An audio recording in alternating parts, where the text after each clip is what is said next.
بسم اللہ الرحمن الرحیم۔ السلام علیکم ورحمۃ اللہ وبرکاتہ۔ عقل مند وہ ہے جو صورت ہی کو نہیں سیرت کو بھی سنوارنے کی کوشش کرے۔ بھوک واپسی کے راستوں کی فکر بلا دیتی ہے۔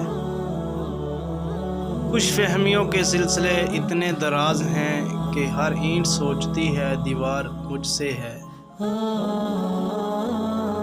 ہر اس محفل میں گھسنے کی کوشش نہ کرو جہاں تمہارا کوئی جوڑ نہ ہو۔ جو جھک جانا سیکھ جاتا ہے وہ ساری دنیا کو جھکا لینا سیکھ جاتا ہے۔ دنیا ایسی ہوتی ہے، باہر سے کچھ اندر سے کچھ۔ اللہ پاک فرماتا ہے تو میرا ہو کر تو دیکھ، میں سب کو تیرا نہ کر دوں تو کہنا۔ اے حاکم وقت، عالم وقت سے پوچھ کے بتانا، کیا یہ پاؤں بھی پل صراط سے گزریں گے؟ بہت حسین ہے خدا پر یقین کا سفر۔ اپنے کچھ لمحوں کے عروج پہ غرور نہ کرنا، کیونکہ وقت بدلنے میں دیر نہیں لگتی۔ غرور کس چیز کا جب مٹی میں ہی جانا ہے۔ بس اسی ایک چکر کا نام زندگی ہے، نہ جانے ہم اس چکر میں کس مقام پر پہنچ چکے ہیں۔ لہٰذا آخرت کی تیاری کیجئے اور غفلت سے نکل جائیے۔ بہترین قربانی آپ کے اندر کے جانور کی ہے۔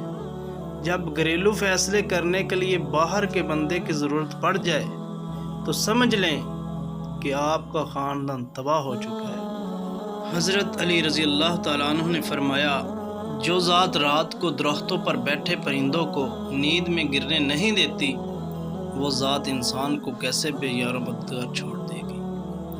رشتوں کے بدلنے کا کیا رونا، وقت تو آپ کی اپنی شکل تک بدل دیتا ہے۔ رشتے ہماری سب سے بڑی طاقت ہوتے ہیں، لیکن ہم ان کو اپنی سب سے بڑی کمزوری بنا لیتے ہیں۔ کسی کی غلطیوں کو بے نقاب نہ کرو، خدا بیٹھا ہے تم حساب نہ کرو۔ ہوگا اعمال پہ مبنی ہر ایک فیصلہ، جنت میں صرف نمازی تھوڑی جائیں گے۔ مجھ کو معلوم نہیں انسان کی تعریف، مگر میری نظر میں وہ اچھا ہے جو کسی کو دکھ نہیں دیتا۔ کچھ لوگ خود کو پہاڑ سمجھ لیتے ہیں، در حقیقت وہ ہوتے شاکر ہی ہیں۔ اختلاف کے باوجود احترام سے پیش آنا کمزوری نہیں، بہترین تربیت کی دلیل ہے۔ پلیز اگر ہماری یہ ویڈیو آپ کو اچھی لگے پلیز لائک کریں، کمنٹ کریں، شیئر کریں اور ہمارے چینل سماما وائس کو سبسکرائب کریں۔ شکریہ، جزاک اللہ۔